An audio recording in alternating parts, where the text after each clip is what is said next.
النبي الأمي وعلى آله وسلم تسليما كما تحب وترضى عدد ما تحب وترضى. الحمد لله نحمده ونستعينه ونستغفره ونؤمن به ونتوكل عليه ونعوذ بالله من شرور أنفسنا ومن سيئات أعمالنا. من يهده الله فلا مضل له ومن يضلله فلا هادي له.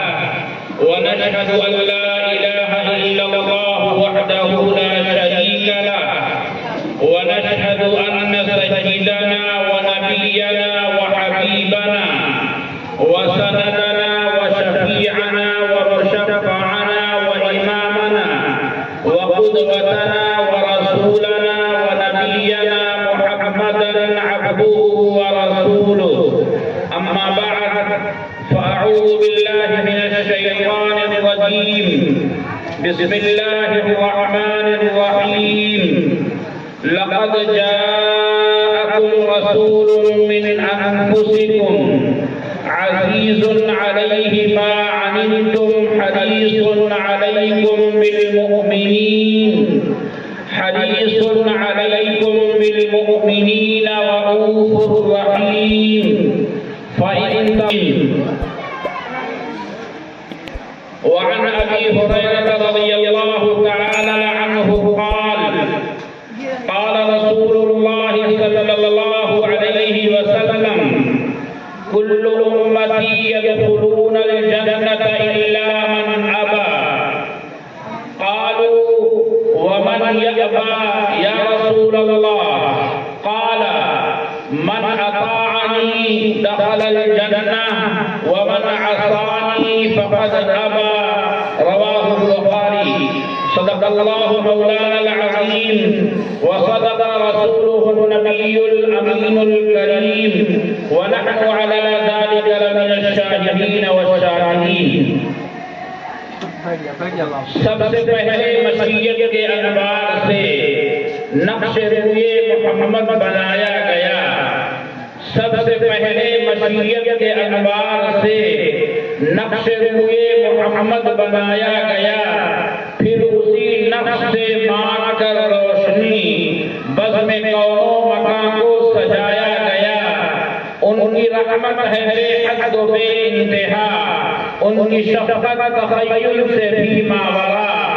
ان کی رحمت ہے بے حد و بے انتہا.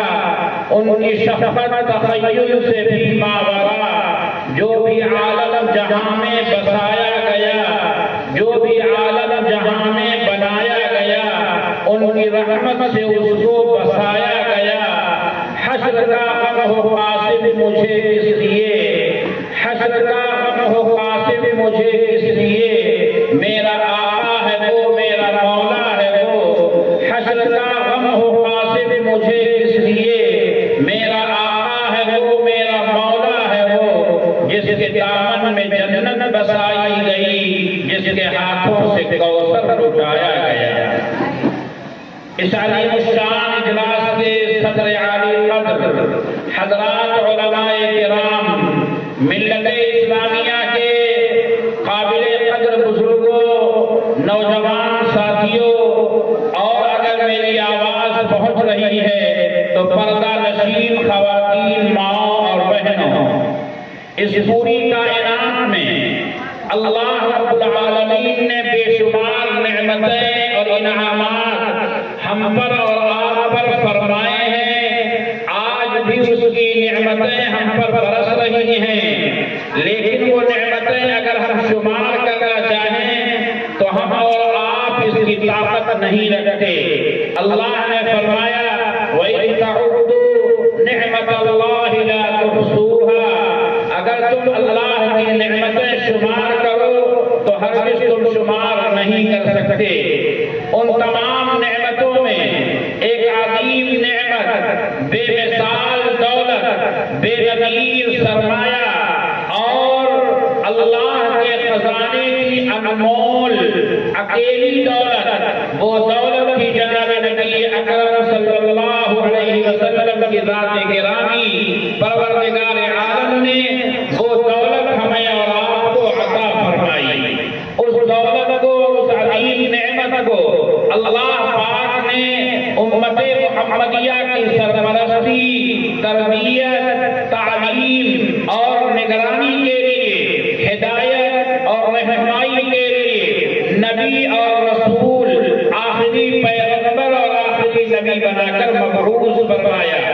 پروردگار عالم نے آسمان بنایا، یقیناً یہ اللہ کا انعام ہے۔ زمین بنائی، بلا شبہ یہ اللہ کی بڑی نعمت ہے۔ زمین نہ ہوتی تو ہم کس پر چلتے؟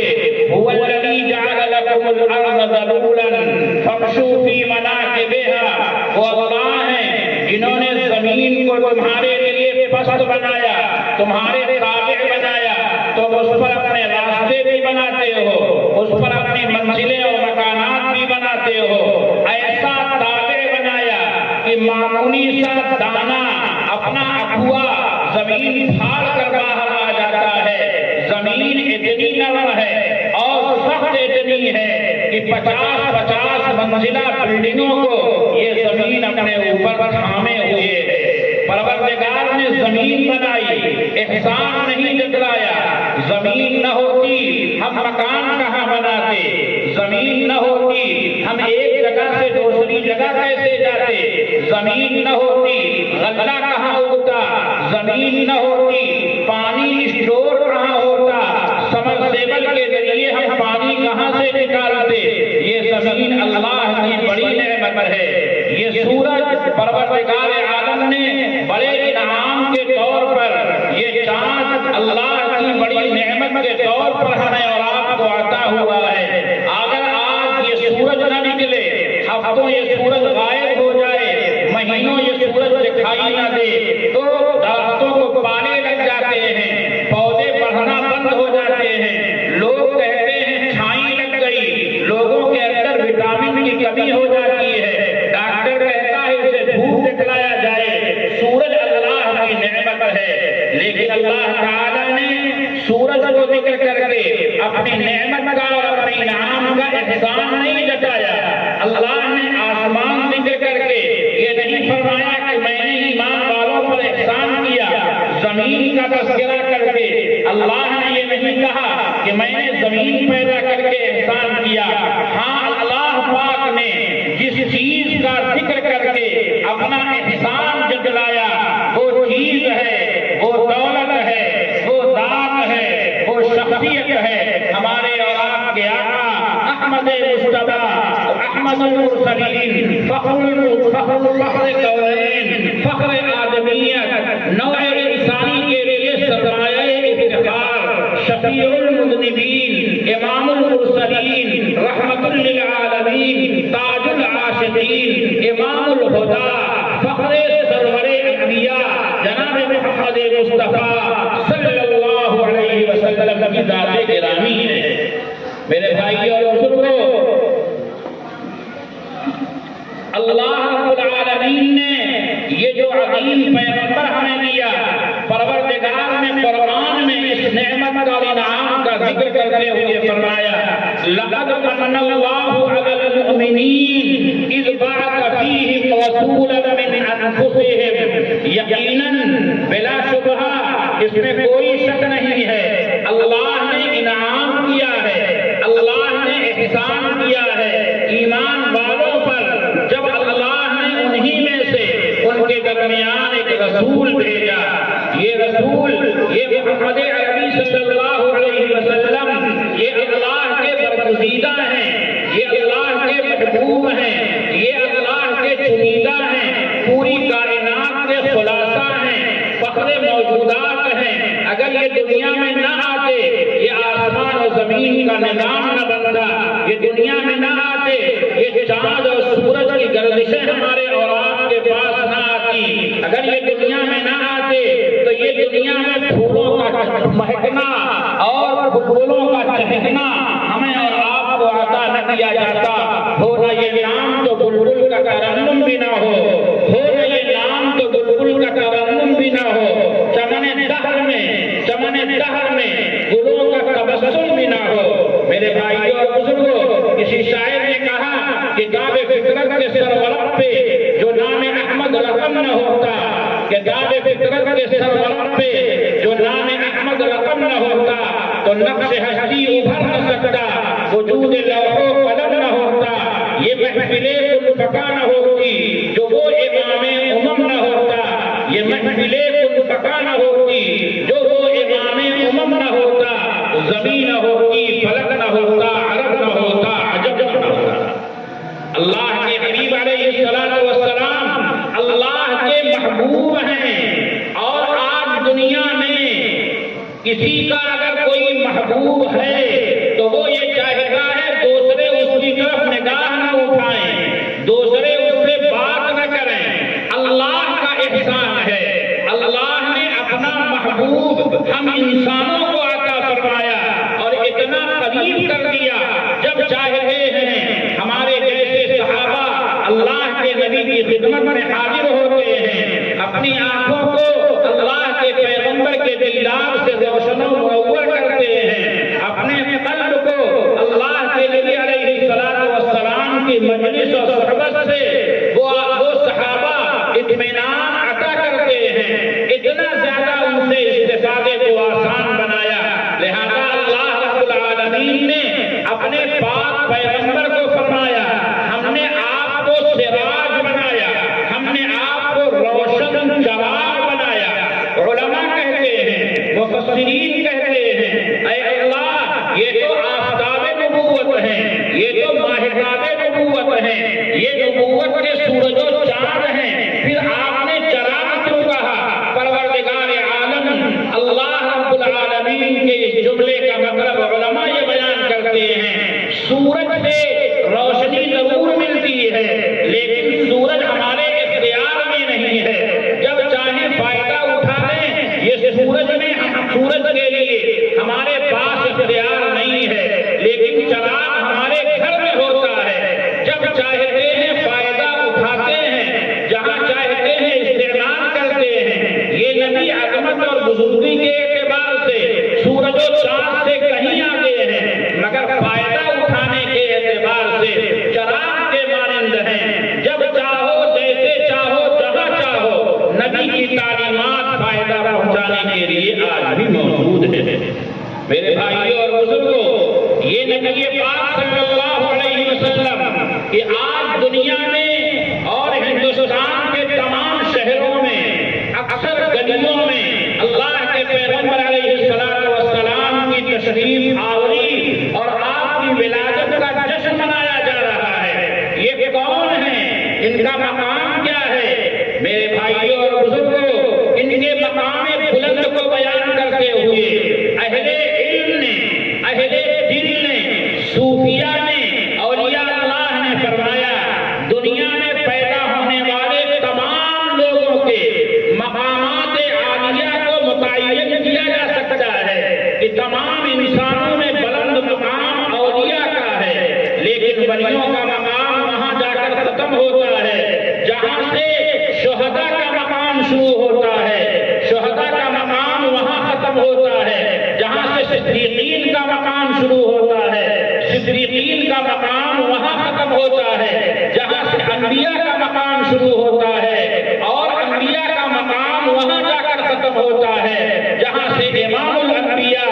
احمد مصطفیٰ جناب محمد عربی صلی اللہ علیہ وسلم کا مقام شروع ہوتا ہے۔ یہ کتنا بلند مقام آپ کا ہے، کتنا اونچا مرتبہ آپ کا ہے، یہاں پہنچنے کے بعد ہر ایک یہ کہنے پر مجبور ہو جاتا ہے میں کیا جانوں کہ کیا تم ہو، خدا جانے کی کیا تم ہو، میں کیا جانوں کہ کیا تم ہو، خدا جانے کی کیا تم ہو، بس اتنا جانتا ہوں محترم بعد خدا تم ہو۔ میرے بھائیوں اور بزرگوں، اللہ رب العالمین نے اپنے حبیب اور اپنے محبوب ہمارے اور آپ کے آقا حضرت محمد صلی اللہ علیہ وسلم سے اس قدر پیار فرمایا کہ آپ کو جو بھی چیزیں عطا کی گئی، کائنات کی منتخب اور کائنات کی چنیدہ چیزیں عطا کی گئی، آپ کا نام محمد ہے، آپ کا نام احمد ہے، یہ آپ کے ذاتی نام ہیں۔ محمد کا معنی جس کی کائنات میں سب سے زیادہ تعریف کی گئی ہے، سب سے زیادہ تعریف کی جا رہی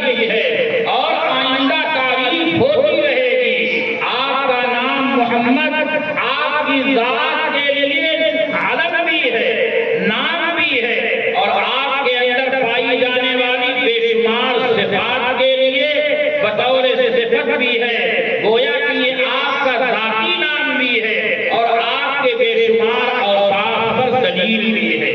جیسے مثال کے طور پر حضرت مولانا محمد عمران صاحب یہاں تشریف فرما ہے، جب یہ پیدا ہوئے ماں باپ نے نام عمران رکھا، سلمان رکھا، لیکن جب حافظ ہوئے تو اب حافظ سلمان کہا جانے لگا، جب انہوں نے عالمیت کی تو مولانا حافظ سلمان کہا جانے لگا، یہ رشتہ کر لیں تو مفتی مولانا حافظ سلمان کہا جائے گا، جب یہ ڈاکٹری کر لیں، کتابت کا علم سیکھ لیں تو انہیں ڈاکٹر اور کاتب بھی کہا جائے گا، جب یہ شعر و شاعری پڑھنا بھی جان جائیں تو انہیں شاعر بھی کہا جائے گا۔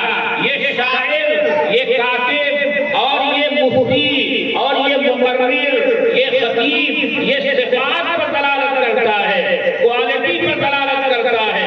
ذات کا نام عمران اور سلمان ہے، صفتوں کے لیے بہت سارے نام ہیں۔ اسی طرح اللہ کے پیغمبر علیہ السلام کا نام محمد ہے، لیکن محمد کا معنی جس کی تعریف سب سے زیادہ کی جا رہی ہے، آئندہ کی جاتی رہے گی، یہ نام اللہ نے 1,24,000 پیغمبروں میں سے کسی کو نہیں عطا کیا، آخری نبی جناب محمد رسول اللہ صلی اللہ علیہ وسلم کے لیے خاص کیا گیا۔ وجہ کیا ہے؟ اللہ کے پیغمبر کی ذات عالی وہ ذات ہے، آپ دنیا میں ابھی نہیں آئے، آسمان پر آپ کا تذکرہ ہے، آدم آ رہے ہیں، آپ کا ذکر ہو رہا ہے، حضرت شیس آ رہے ہیں، اللہ کے پیغمبر کا ذکر ہو رہا ہے، حضرت نوح آ رہے ہیں، حضرت موسیٰ آ رہے ہیں، حضرت عیسیٰ آ رہے ہیں۔ تمام پیغمبروں نے اپنی اپنی امت کو اللہ کا پیغام بھی پہنچایا اور آخری نبی جناب محمد عربی صلی اللہ علیہ وسلم کا تعارف بھی پہنچایا۔ اللہ کے نبی علیہ السلام محمد ہیں، پھر آپ دنیا میں تشریف لے آئے، ابھی آپ ماں کے پیٹ میں ہیں اور والد کا انتقال ہو گیا، گھر کی بڑی بوڑھیاں کہہ رہی ہیں، آمنہ بیوہ ہو چکی ہیں، لیکن خوشبو کا استعمال کرتی ہیں، مناسب نہیں ہے، مگر حضرت آمنہ کے چہرے کا جلال اس قدر متاثر کرنے والا تھا، عظمت اور بزرگی اس قدر روک ڈالنے والی تھی کہ کسی خاتون کی ہمت نہیں پڑ رہی ہے کہ حضرت آمنہ سے یہ سوال کیا جائے کہ آپ بیوہ ہیں، خوشبو کا استعمال کیوں کر رہی ہیں؟ یہ بات پہنچی گھر کے سب سے بڑے حضرت عبد المطلب دادا جان تک کہ آمنہ بیوہ ہونے کے باوجود خوشبو استعمال کرتی ہیں، باتیں عورتوں میں گشت کر رہی ہیں۔ حضرت عبد المطلب تشریف لے آئے، اپنی بہو بیگم کو بلایا کہ بہو بیگم قریب آنا، تم سے ایک بات کر رہی ہے۔ حضرت آمنہ تشریف لائی، حضرت عبد المطلب نے کہا بیوہ عورتوں کے لیے سجنا اور سمرنا اور خوشبو کا استعمال کرنا جب تک کہ وہ عدت میں ہے بالکل مناسب نہیں ہے، تم خوشبو کا استعمال کیوں کر رہی ہو؟ رونے لگی، ابا جان میں خوشبو کا استعمال کیسے کر سکتی ہوں؟ میرے سروں کے تاج، میرے رفیق سفر، میرے ناخدا، میرے شوہر نامدار دنیا سے چلے گئے، اب آمنہ خوشبو کس کے لیے استعمال کرے گی؟ بیٹی پھر خوشبو یہ کیسی ہے؟ کہنے لگی جب سے یہ پیٹ میں بچہ آیا ہے، جہاں رہتی ہوں پورا ماحول معطر رہتا ہے، جہاں رہتی ہوں پورے ماحول میں خوشبو رہتی ہے۔ اللہ کے نبی علیہ السلام ماں کے پیٹ میں ہیں، کبھی اپنے ماں کے لیے پریشانی کا سبب نہیں بنے، حالانکہ دنیا کی تمام عورتیں، قرآن مجید نے کہا ہے حملتہ امہ کرہا ووضعتہ کرہا، جتنی بھی عورتیں ہیں پیٹ میں بچہ آتا ہے، ان عورتوں کو روزانہ ایک نئی تکلیف سے گزرنا پڑتا ہے، بچہ پیدا ہوتا ہے ایسی تکلیف سے گزرنا پڑتا ہے کہ یہ تکلیف آج تک مردوں کے اوپر نہیں آئی ہے، یہ عورت ہی برداشت کر سکتی ہے۔ یہی وجہ ہے کہ پیدائش کے وقت تکلیف اور درد ایک ساتھ اور لگاتار نہیں ہوتی، تھوڑی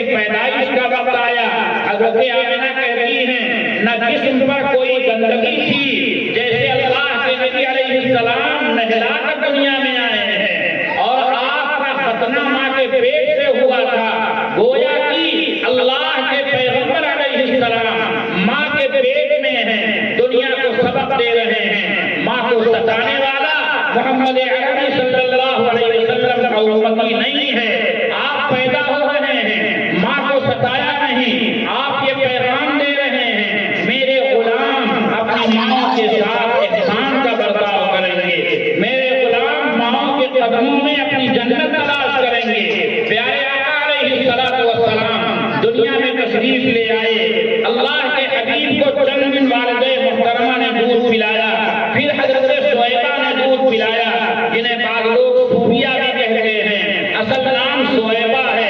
حضرت سویبہ نے دودھ پلایا، پھر حضرت حلیمہ سعدیہ اپنے قبیلے لے گئیں۔ حضرت حلیمہ سعدیہ کے ایک بیٹا پہلے سے موجود ہے۔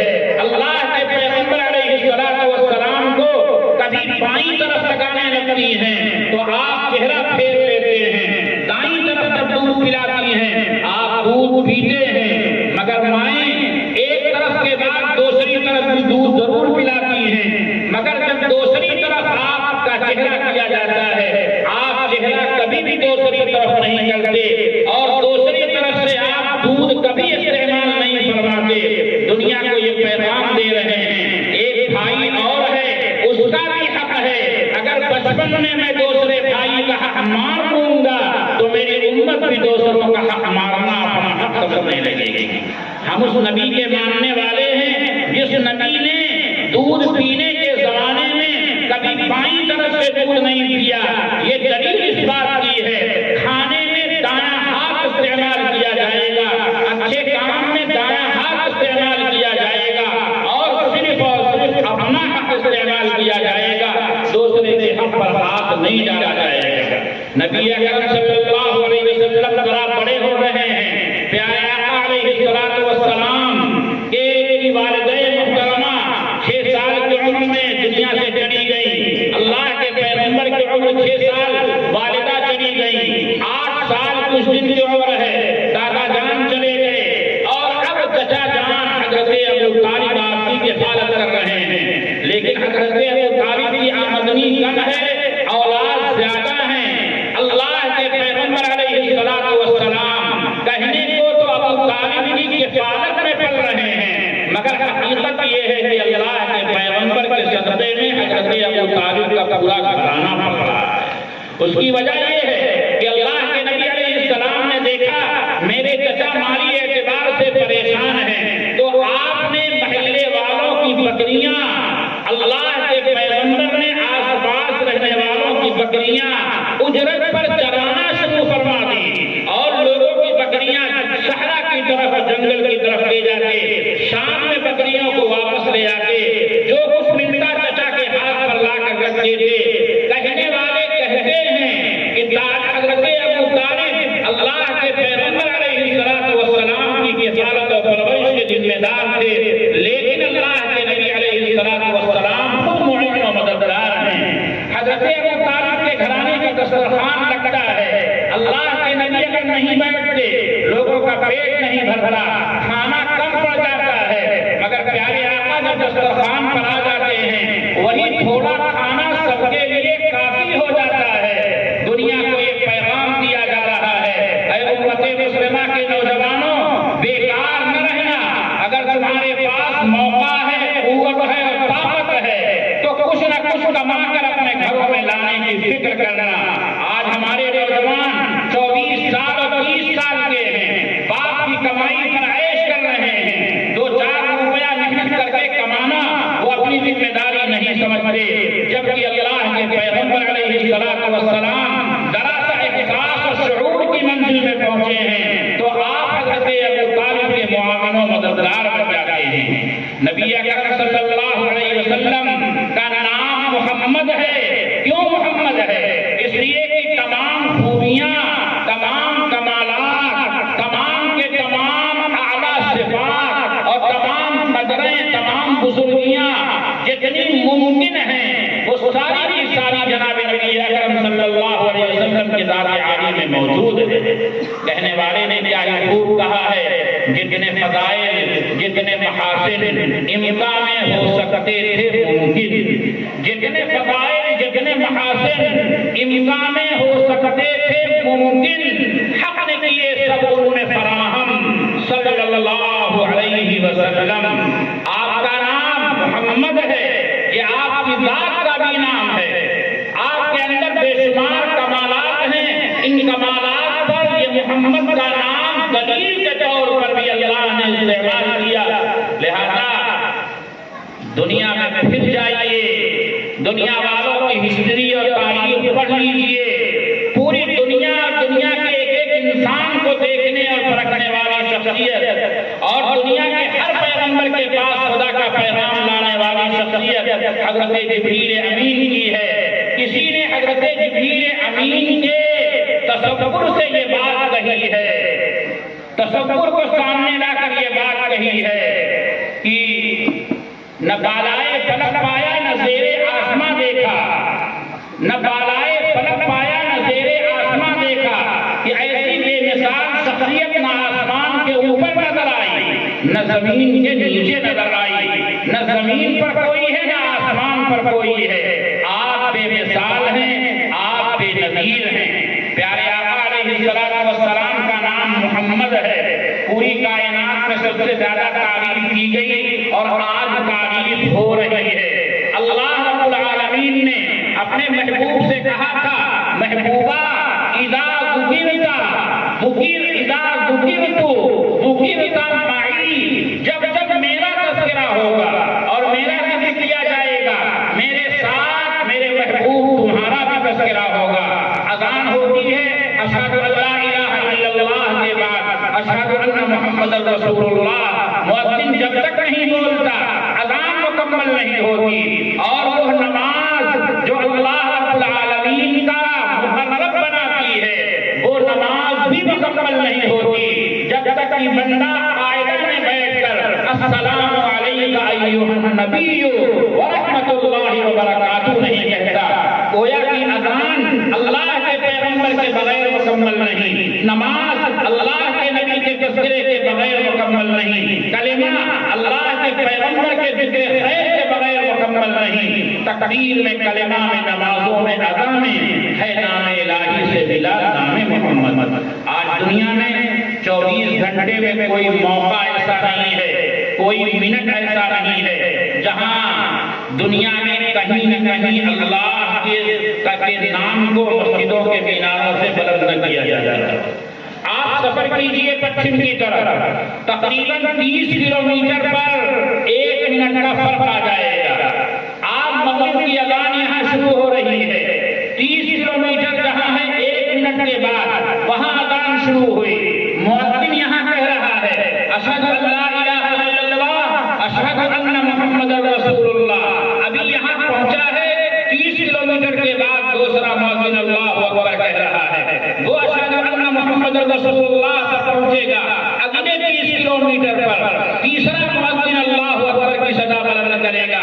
آپ دنیا کا چکر لگا کر اس طرف سے گھومتے ہوئے پھر یہاں آ جائیں گے، کوئی لمحہ ایسا نہیں ملے گا کہ دنیا میں اذان نہ ہو رہی ہو، اور جب اذان ہو رہی ہے، نماز ہو رہی ہے، تو یقیناً اللہ کی خدائی کا بھی تذکرہ ہو رہا ہے، جناب محمد عربی صلی اللہ علیہ وسلم کی مصطفائی کا ذکر بھی ہو رہا ہے۔ اسی کو تو قرآن نے کہا تھا وَرَفَعْنَا لَكَ ذِكْرَكَ، اے نبی جی ہم آپ کے ذکر کو بلند کر دیں گے، اور اتنا بلند ہوا کہ اللہ کے پیغمبر سے جس کی نسبت قائم ہو گئی وہ شخصیتیں اور وہ مکانات خود بلند ہو گئے۔ کتنا بلند ہو گیا مٹی کا آدمی، کتنا بلند ہو گیا مٹی کا آدمی، رشتہ رسول پاک کے قدموں سے جوڑ کر اللہ کے پیغمبر علیہ السلام مکہ المکرمہ میں تشریف لے آئے، مکہ المکرمہ ام القری بن گیا، مکہ المکرمہ بلد امین بن گیا۔ اللہ کے پیغمبر کی جائے ولادت مکہ کو بننا تھا، لہذا خانہ مقدسہ مرکز توحید مکہ المکرمہ کو بنایا گیا، اور اللہ نے قسم کھائی لا اقسم بہذا البلد وان بهذا البلد، کہیں فرمایا والتین والزیتون وطور سینین وهذا البلد الامین۔ اللہ کے نبی علیہ الصلوۃ والسلام مکہ المکرمہ سے مدینہ پاک تشریف لے آئے۔ آپ کی تشریف آوری سے پہلے مدینہ کا نام یثرب تھا، اور یہاں کا بخار جسے پکڑتا تھا موت سے پہلے نہیں چھوڑتا تھا۔ چنانچہ یہیں کا بخار حضرت عبداللہ کو پکڑا تو انہوں نے موت کا جام پی لیا۔ اللہ کے پیغمبر کی والدہ حضرت آمنہ اپنے میکے مدینہ پاک تشریف لے آئیں، اپنے بیٹے حضرت نبی پاک صلی اللہ علیہ وسلم کو ساتھ لے کر۔ حضرت آمنہ کو بھی بخار پکڑا، ابوا کے مقام پر ان کا بھی انتقال ہوا۔ یہ مدینہ پاک کی سرزمین، یہاں کا بخار پکڑتا تھا تو لوگوں کو موت کے منہ میں پہنچا دیتا تھا، لیکن جب نبی اکرم صلی اللہ علیہ وسلم آئے اور مدینہ کی سرزمین نے اللہ کے نبی علیہ الصلوۃ والسلام کے مبارک قدموں کا بوسہ لے لیا، تو اب مدینہ کو یثرب کوئی کہے گا تو امام مالک رحمۃ اللہ تعالی علیہ فرماتے ہیں سزا کے طور پر اسے 10 کوڑے لگائے جائیں گے۔ اب یہ یثرب نہیں کہا جائے گا، اسے مدینہ طیبہ کہا جائے گا، اسے پاکیزہ شہر کہا جائے گا۔ اب یہاں کی ہواؤں میں اللہ نے شفا ڈال دی، یہاں کی خاک میں پروردگار عالم نے بے چین دلوں کے لیے قرار پیدا کر دیا۔ اب یہاں کی فضا اور یہاں کی ہوا بے چین اور مضطرب دلوں کے لیے پروردگار عالم کی طرف سے تسکین اور اطمینان کا سامان بناتی ہے۔ یا الہی وہ مدینہ کیسے بستی ہے، دکھا دے یا الہی وہ مدینہ کیسے بستی ہے جہاں پر رات دن مولا تیری رحمت برستی ہے۔ اللہ کے نبی علیہ الصلوۃ والسلام کا نام محمد ہے، یہ یوں ہی نہیں پڑا، یہ اللہ کی طرف سے یہ نام مقرر کیا گیا تھا۔ کیوں؟ اللہ کے نبی علیہ الصلوۃ والسلام کے اندر تمام کریمانہ اخلاق موجود ہیں۔ آپ صلی اللہ علیہ وسلم اعلیٰ اخلاق کے نمونہ ہیں۔ قرآن مجید میں اللہ پاک نے اعلان فرمایا، میرے محبوب دنیا والے آپ کو سمجھ نہیں پا رہے ہیں، کچھ پاگل قسم کے لوگ ہیں جو کہہ رہے ہیں یہ محمد ابن عبداللہ مجنون ہو گئے، دیوانہ ہو گئے۔ اللہ نے فرمایا نون والقلم وما یسطرون، نون والقلم وما یسطرون، قسم ہے قلم کی اور قسم ہے جو کچھ قلم لکھتی ہے۔ پھر قسموں کے بعد اللہ پاک نے فرمایا آپ کا اجر تو بے انتہا ہے، وَإِنَّكَ لَعَلَىٰ خُلُقٍ عَظِيمٍ۔ پروردگار عالم نے آپ کو خلق عظیم، اخلاق عظیمہ پر، آپ کی بلند سیرت ہے، اللہ نے آپ کو بلند کردار پر پیدا کیا ہے۔ جبریل امین وحی الہی لے کر آئے، پیارے آقا نے فرمایا جبریل یہ خلق عظیم کیا ہے، جس صفت پر مجھے پیدا کیا گیا ذرا اس کی تفسیر و تشریح تو کرنا۔ حضرت جبریل امین علیہ الصلوۃ والسلام نے فرمایا اے اللہ کے پیغمبر، خلق عظیم یہ ہے، آپ کی طبیعت، آپ کا مزاج، آپ صلی اللہ علیہ وسلم کی فطرت یہ ہے، صل من قطعک واعف عمن ظلمک واحسن الی من اساء الیک۔ جو رشتہ توڑتا ہے اس سے رشتہ جوڑ لیجیے، جو آپ پر ظلم کرتا ہے اسے معاف کر دیجیے، جو آپ کے ساتھ برا سلوک کرتا ہے اس کے ساتھ بہتر سلوک کیجیے۔ یہ خلق عظیم ہے۔ اللہ کے پیغمبر علیہ السلام کی پوری زندگی اس خلق عظیم کا نمونہ ہے۔ جن لوگوں نے رشتہ توڑا، اللہ کے نبی علیہ السلام نے کبھی بھی پلٹ کر یہ نہیں کہا جو نہیں بولتا میں بھی نہیں بولتا، یہ ہمارا مزاج ہے، یہ کافرانہ مزاج ہے، یہ منافقانہ مزاج ہے، یہ غیر مسلمان کا مزاج ہے، یہ اللہ کے نبی اور آپ کے دیوانوں کا مزاج نہیں ہے۔ جو رشتہ جوڑتا ہے اس سے بھی رشتہ جوڑنا، جو رشتہ توڑتا ہے اس سے بھی رشتہ جوڑنے کی کوشش کرنا، یہ مزاج نبوت ہے۔ اللہ کے حبیب علیہ الصلوۃ والسلام، اللہ کے پیغمبر علیہ الصلوۃ والسلام کے گھرانے کی بعض عورتیں ہیں جو آپ کے راستوں میں کانٹے بچھا دیتی ہیں۔ ابو لہب آپ کے ان کی بیوی ام جمیل آپ کے راستوں میں کانٹے بچھاتی ہیں، بیمار ہو جاتی ہیں تو اللہ کے پیغمبر عیادت کرتے ہیں۔ ابو لہب پریشان ہوتے ہیں، اللہ کے نبی علیہ السلام والسلام خیریت دریافت کرتے ہیں۔ اللہ کے نبی سے جن لوگوں نے رشتہ توڑا ہے، پیارے آقا علیہ السلام والسلام نے ان سے رشتہ توڑا ہے۔ یہ عبداللہ ابن ابی ابن سلول جو رئیس المنافقین ہے، جس نے اللہ کے پیغمبر کے قتل کا پلان بنایا، کبھی یہ کہنے لگا یہ محمد اور ان کے ماننے والے یہ ذلیل قسم کے لوگ ہیں، نعوذ باللہ من ذالک۔ اتنا سب کچھ کہنے کے بعد جب وہ مرنے لگا اور اللہ کے پیغمبر علیہ السلام والسلام پر سچے اور پکے دل سے ایمان لانے والے ان کے سگے بیٹے ہیں، حضرت عبداللہ ان کا بھی نام ہے، عبداللہ ابن ابی ابن سلول، یہ منافقوں کا سردار ہے، اور اس کے بیٹے حضرت عبداللہ یہ پکے مومن و مسلمان ہیں۔ منافق نے کہا اپنے بیٹے سے، جا کے محمد سے کہہ دینا اپنا کرتا کفن کے لیے دے دے، میری نماز جنازہ پڑھا دے اور میرے لیے مغفرت کی دعا کر دے۔ اللہ کے نبی علیہ السلام والسلام سے آ کر بیٹے نے عرض کیا، ابا جان نے اس طرح کہا ہے، وہ آپ کے دشمن رہے، زندگی بھر آپ کو انہوں نے ستایا ہے، پریشان کیا ہے۔ اللہ کے حبیب علیہ السلام نے فرمایا کوئی بات نہیں، پیارے آقا علیہ السلام نے رئیس المنافقین کے کفن کے لیے اپنا کرتا عطا فرمایا، اس کی نماز جنازہ بھی پڑھائی اور اس کی قبر پر کھڑے ہو کر آپ نے دعا بھی کی۔ حالانکہ اللہ پاک نے اس کے بعد دوسرے منافقوں کی نماز جنازہ پڑھانے اور مغفرت کی دعا کرنے سے روک بھی لگائی، لیکن پیارے آقا نے یہ نہیں کہا تم نے میرے لیے پریشانیاں کھڑی کی، تم نے میرے لیے گڈھے کھودے، تم میرے جان کے دشمن تھے، اس لیے میں تمہارے لیے کچھ نہیں کروں گا۔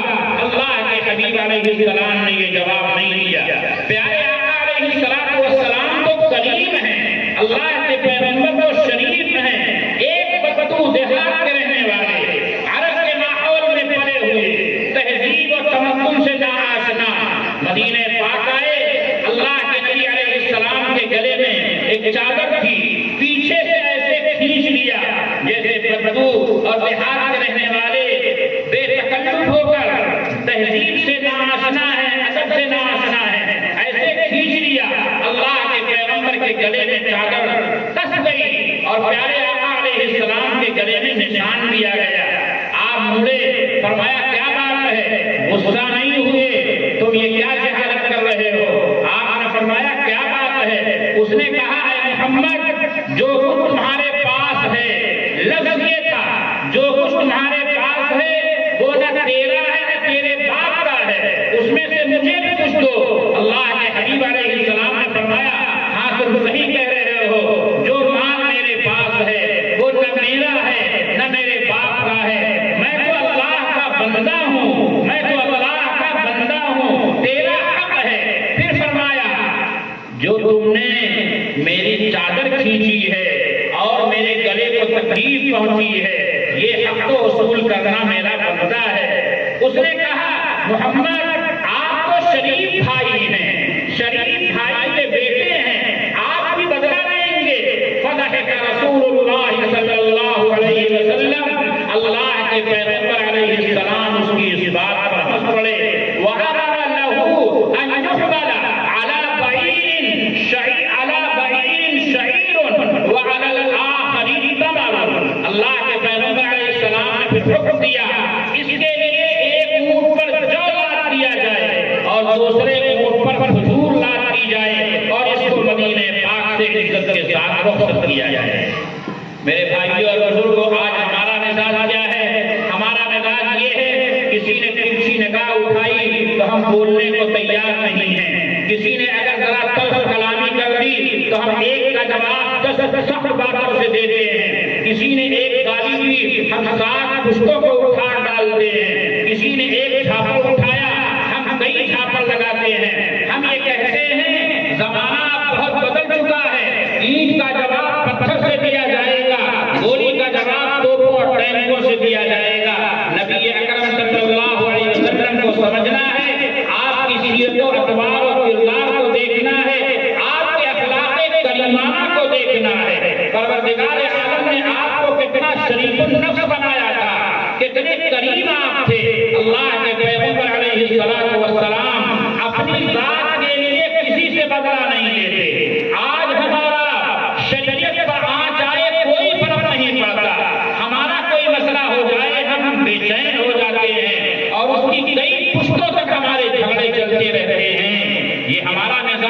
اللہ کے نبی علیہ السلام کے پاس ایک بڑے یہودی عالم جن کا نام زید بن سہنہ ہے، وہ تشریف لے آئے اور اللہ کے پیغمبر علیہ السلام سے کچھ معاملہ کیا۔ اللہ کے نبی نے ان سے کھجوریں خریدی اور یہ طے پایا کہ پیمنٹ 1 مہینے کے بعد کیا جائے گا۔ کھجور پہلے لے لی گئی اور ادھار معاملہ ٹھہرا۔ ابھی مدت کے آنے میں 2 دن باقی تھا۔ حضرت زید جو یہودیوں کے بڑے عالم ہیں وہ تشریف لے آئے۔ مجلس مبارک میں صحابہ بیٹھے ہوئے ہیں۔ کون صحابہ ہیں؟ خدا کی قسم دنیا کے کسی بھی سردار سے اس کے ماتحتوں نے ایسی محبت نہیں کی ہے جتنی محبت جناب نبی اکرم صلی اللہ علیہ وسلم سے حضرات صحابہ نے فرمائی ہے۔ حضرت حارثہ ابن نعمان ایک صحابی ہیں، اللہ کے پیغمبر علیہ السلام مدینہ آئے، کئی مکانات مدینہ پاک میں ان کے ہیں، مالدار صحابی ہیں۔ انہوں نے اللہ کے نبی علیہ السلام کو کئی مکان گفٹ کیا ہے، بعض مکان بیویوں کے لیے، بعض اللہ کے نبی کے لیے، بعض دوسرے مہاجرین کے لیے۔ اسی زمانے میں حضرت علی اور حضرت فاطمہ الزہرا رضی اللہ تعالی عنہما کی شادی ہوئی۔ اللہ کے پیغمبر علیہ السلام کی تربیت میں دونوں نے پرورش پائی۔ حضرت علی بھی گویا کہ اللہ کے نبی کے گھر کے فرد ہیں، کیونکہ حضرت ابو طالب سے اللہ کے نبی نے پرورش کی ذمہ داری لے لی تھی اور پوری تربیت، پرورش، بچپنا اور جوانی کی عمر اللہ کے نبی کے ساتھ گزری ہے۔ کہنے کو یوں کہا جائے، کہنے کو حضرت ابو طالب حضرت علی کے باپ ہیں، لیکن باپ والا پورا فرض اللہ کے نبی علیہ السلام نے نبھایا ہے۔ لہذا جب شادی کر لی تو آپ نے چاہا کہ شوہر کی بھی اپنے الگ مکان میں رہیں۔ آپ کی خواہش ہوئی کہ میرے مکان کے قریب ہی ان کی رہائش ہو جائے۔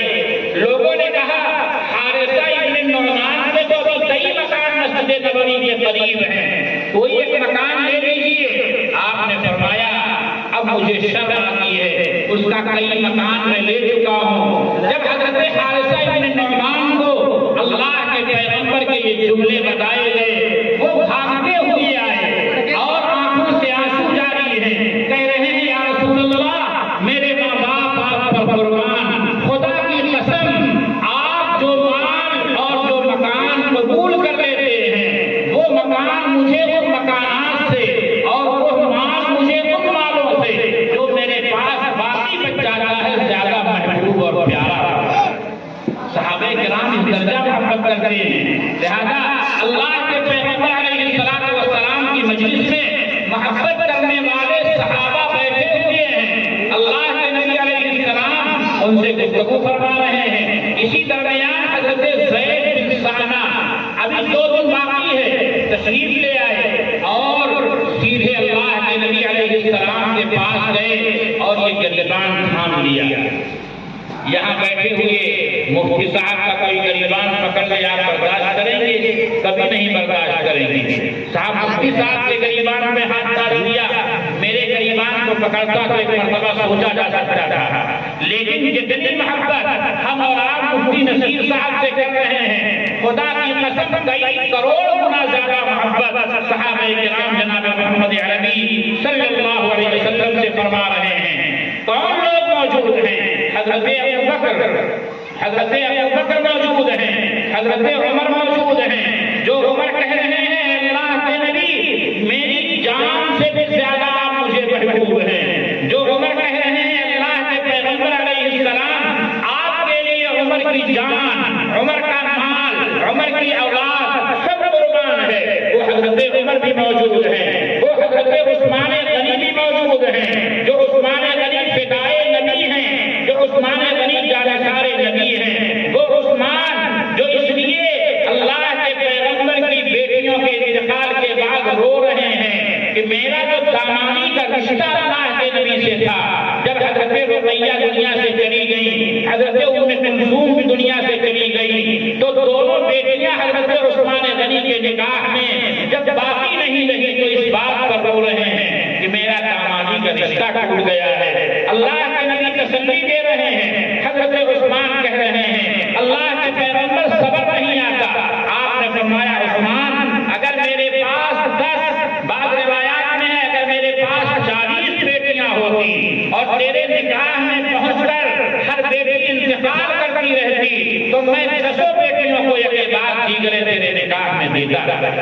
حضرت عثمان غنی فداکار نبی ہیں، وہ حضرت عثمان غنی بھی موجود ہیں، وہ علی مرتضیٰ بھی موجود ہیں جنہیں حیدر کرار کہا جاتا ہے، جنہیں اسد اللہ غالب کہا جاتا ہے، جنہیں شجاعت و بہادری کا امام کہا جاتا ہے، جنہیں بہادری کا پیکر کہا جاتا ہے، وہ بھی موجود ہیں۔ حضرت طلحہ، حضرت زبیر، حضرت سعد، حضرت سعید، حضرت بلال، حضرت ابو ہریرہ، حضرت سلمان فارسی، سارے تو جانسار ہیں، سارے تو رشاق ہیں، لیکن غریبان پکڑ لیا۔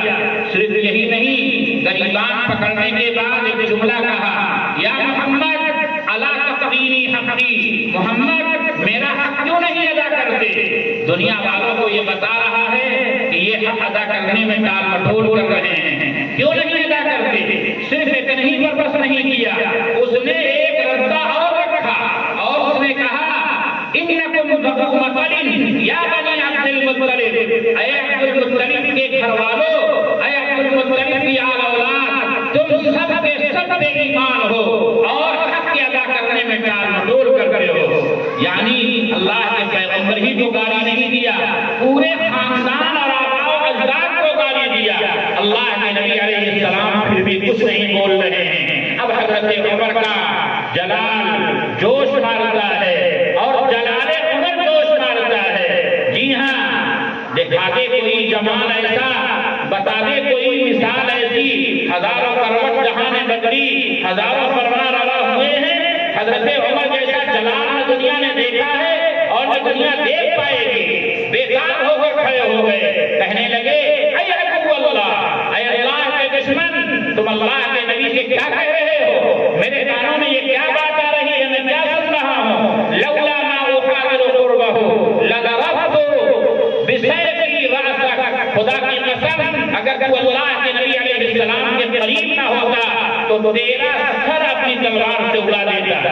حضرت عمر جس کے چاہنے والے اس درجہ عاشق دار ہوں، دیوانہ ہوں، اس کا تو پارا آسمان پر ہونا چاہیے تھا، لیکن اللہ کے نبی علیہ السلام نے فرمایا عمر یہ جو تم بول رہے ہو اس کی ضرورت نہیں ہے، اس سے کہو اچھی طرح تقاضا کرے، مجھ سے کہو کہ میں اس کا حق ادا کر دوں۔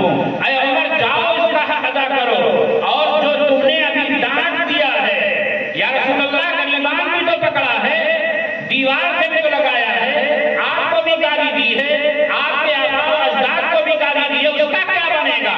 عمر اس کی طرف کوئی توجہ کی ضرورت نہیں ہے، تم نے ڈانٹا ہے، اس کی وجہ سے جب اس کا حق ادا کر دینا تو 80 کلو کھجور بڑھا کر دے دینا تاکہ یہ معاف کر دے، تاکہ اس کے دل کے اندر میل نہ رہ جائے۔ کون کہہ رہا ہے؟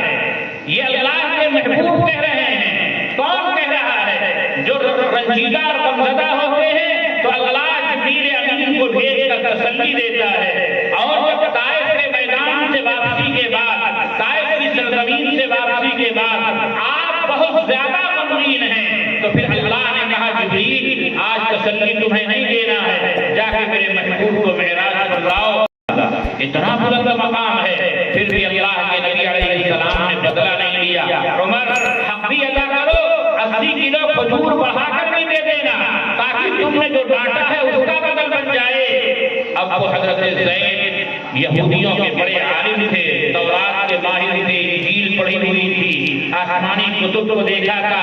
انہوں نے کہا عمر ٹھہر جا، عمر رک جا، یہ جو ڈرامہ میں نے رچا ہے اس میں کوئی حقیقت نہیں ہے۔ میں تورات کا بڑا عالم ہوں اور میں نے آخری نبی کی تمام علامتوں کو پڑھا تھا۔ جب میں نے اس روئے منور کو دیکھا تو میں نے چہرہ دیکھتے ہی پہچان لیا یہی وہ نبی منتظر ہیں، یہی وہ نبی آخر الزماں ہیں جن کا دنیا کو انتظار ہے اور جن کی دنیا منتظر ہے۔ لیکن عمر دو علامتیں ایسی تھیں جو چہرے سے پتہ نہیں چلی، معاملہ کرنا پڑا۔ دو علامتوں میں پہلی علامت یہ تھی کہ آخری نبی کو جب کسی بات پر غصہ دلایا جائے گا تو انہیں غصہ نہیں آئے گا، اپنی ذات کے لیے وہ کبھی غصہ نہیں ہوں گے، اور جب جہالت پر جہالت کی جائے گی، گستاخی پر گستاخی کی جائے گی تو ان کے اندر حلم، بردباری،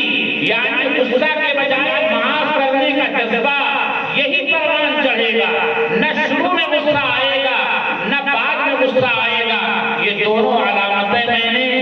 طرح سے جان لیا، اے عمر گواہ رہنا، اشہد ان لا الہ الا اللہ و اشہد ان محمدا عبدہ و رسولہ۔ یہ اخلاق ہیں جناب نبی اکرم محمد عربی صلی اللہ علیہ وسلم کے، یہی اخلاق کریمانہ ہم سے اور آپ سے چاہے جا رہے ہیں۔ اللہ کے پیغمبر کی یہی سیرت ہم امت مسلمہ کے درمیان آنی چاہیے۔ صحابہ کرام کا بالکل یہی مزاج ہے، وہ کفر کے معاملہ میں سخت ہیں۔ صحابہ سے کوئی دنیا کی دولتیں قدموں میں ڈال کر اللہ کے پیغمبر کا دامن چھڑوا لے، کسی کے اندر یہ جرأت و ہمت نہیں تھی۔ حضرت زید بن حارثہ روم کے بادشاہ کی قید میں چلے جاتے ہیں، رومی بادشاہ کہتا ہے میری یہ سلطنت بھی تمہاری رہے گی، اکلوتی بیٹی کو بیوی بنا دوں گا اور تمہیں یہاں کا بادشاہ بنا دیا جائے گا، بس شرط یہ ہے کہ تم نصرانی ہو جاؤ، محمد عربی کی غلامی سے باہر نکل آؤ۔ وہ کہنے لگے پوری زندگی کا مسئلہ تو بہت دور کی بات ہے، چند لمحوں کے لیے کہ میں یہ برداشت کرنے کو تیار نہیں ہوں۔ 100 آدمی کے ساتھ ہیں، کڑھاؤ میں تیل ابالا گیا، ایک آدمی کو ڈال دیا گیا، سکندوں کے اندر اس کی بوٹیوں نے ہڈیاں چھوڑ دی، ان کو لے جایا جانے لگا تو رونے لگے۔ بادشاہ نے سوچا اب ڈر گئے، اب تو بات مان لیں گے، بلایا اور کہنے لگے زید بڑا جرأت مند بنتا تھا، بہت ضدی تھا، اڑیل تھا، ڈر گئے نا؟ کہنے لگے ڈرا نہیں ہوں، رونا اس بات پر آیا جان ایک ہی ہے جو چلی جائے گی، تمنا یہ تھی کہ ہر روئے کے بدلے اللہ ایک جان عطا فرماتا، اور بڑھاؤ میں کود کود کر جناب محمد عربی صلی اللہ علیہ وسلم کے نام پر یہ جان قربان کرتا تھا۔ جی ہاں، صحابہ کرام کو یہ حقیقت معلوم تھی۔ اللہ کے نبی علیہ السلام نے فرمایا ہے کہ جب جنتی جنت میں چلے جائیں گے، ما احد يدخل الجنہ يحب ان يرجع الى الدنيا وله ما على الارض من شيء الا الشهيد يتمنى ان يرجع الى الدنيا فيقتل في سبيل الله 10 مرات لما يرى من فضل الكرامة وفي رواية لما يرى من فضل الشهادة۔ شہید کا مرتبہ کیا ہوگا؟ پیارے آقا کہتے ہیں جنتی جنت میں چلے جائیں گے اور تمام جنتیوں کو خطاب کر کے کہا جائے گا اے جنتیوں تم میں سے کون ہے جو دنیا میں جانا پسند کرتا ہے، اس شرط کے ساتھ کہ دنیا کی پوری زمین اس کی ملکیت بنائی جائے، دنیا کا تن تنہا بادشاہ بنایا جائے، ساری نعمتیں اس کے قدموں میں ڈالی جائیں، وَلَهُ مَا عَلَى الْأَرْضِ مِنْ شَيْءٍ، دنیا کی تمام چیزیں اس کی ملکیت بنا دی جائیں۔ اللہ کے نبی علیہ السلام فرماتے ہیں جنت میں جانے والا کوئی بھی اس کو پسند نہیں کرے گا، جنت سے نکلنا کوئی پسند نہیں کرے گا، مگر شہید پسند کرے گا، اور وہ یہ کہے گا اے اللہ مجھے دنیا میں یہ تمنا دنیا، وہ تمنا کرے گا مجھے دنیا میں بھیجا جائے، اور اس لیے نہیں کہ مجھے ہندوستان کی بادشاہ چاہیے، مجھے ایشیا کی بادشاہ چاہیے، مجھے دنیا کی بادشاہ چاہیے، اس لیے نہیں، اس لیے فیقتل فی سبیل اللہ، مجھے دنیا میں بھیجا جائے اور ایک مرتبہ نہیں 10 مرتبہ اللہ کے راستے میں پھر شہید کیا جائے۔ اور یہ تمنا شہید کیوں کرے گا؟ پیارے آقا کہتے ہیں ایک مرتبہ شہید ہونے کی وجہ سے جو مقامات بلند اللہ کے دربار میں دیے گئے ہیں تو اس کی تمنا ہوگی جب 10 مرتبہ خدا کے نام پر جان جائے گی پھر مقامات کا کیا عالم ہوگا۔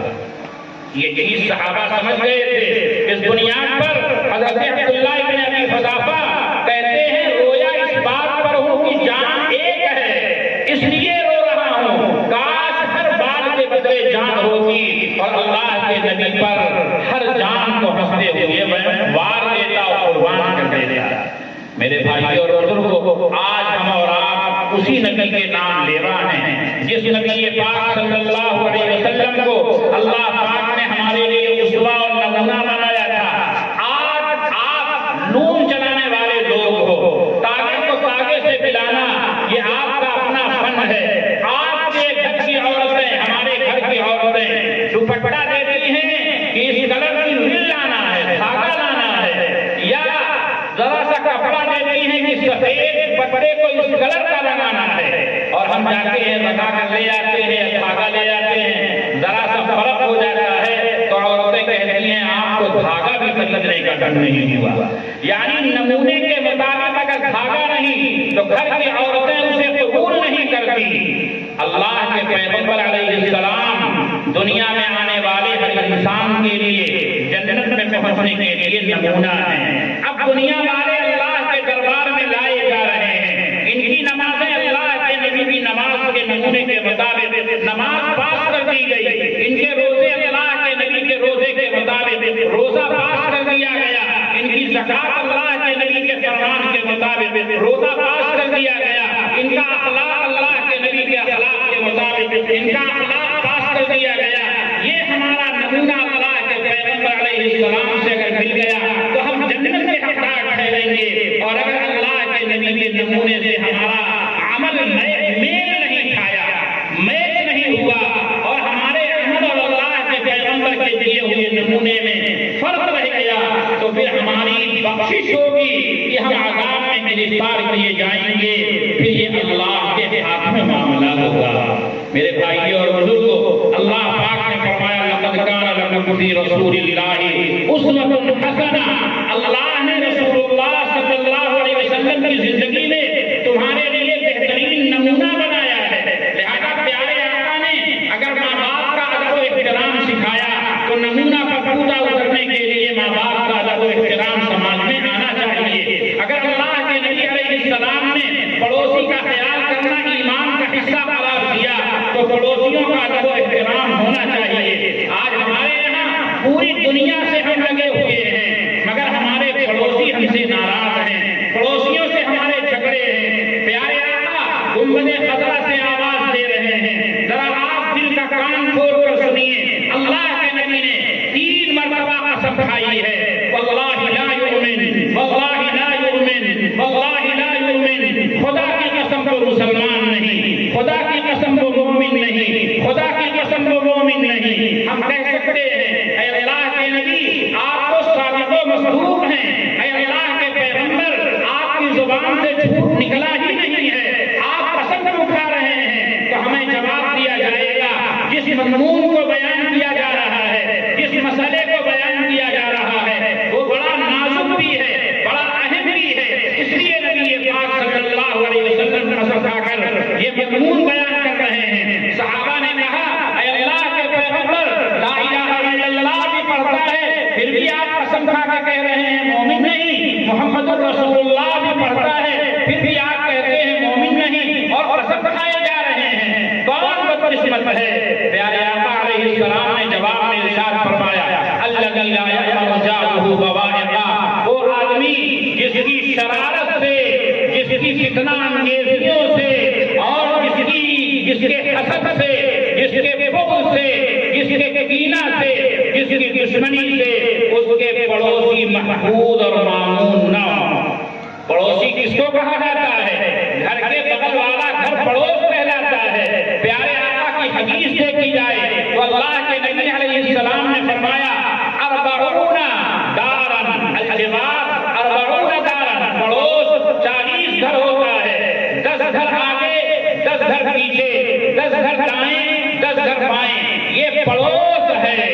اس پڑوس کو اگر ہمارے ذریعے سے تکلیف پہنچ رہی ہے, ہم لا الہ الا اللہ کا ذکر کر رہے ہیں, ہم نمازیں پڑھتے پڑھتے ہم اپنے پیشانیوں پر گھٹے پڑائے ہوئے ہیں, لیکن اللہ کے نبی علیہ السلام کہہ رہے ہیں تمہارے ایمان کا اعتبار نہیں ہوگا.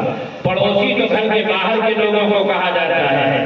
ذرا آپ اندازہ لگائیں جو گھر کے اندر رہنے والے ہیں, ایک کمرہ ایک دیورانی کا ہے, دوسرا کمرہ جٹھانی کا ہے, ایک کمرہ ساس کا ہے, دوسرا کمرہ بہو کا ہے, ایک کمرہ بھاوش کا ہے, دوسرا کمرہ نند کا ہے. یہ پڑوسی نہیں, یہ گھر کے لوگ ہیں.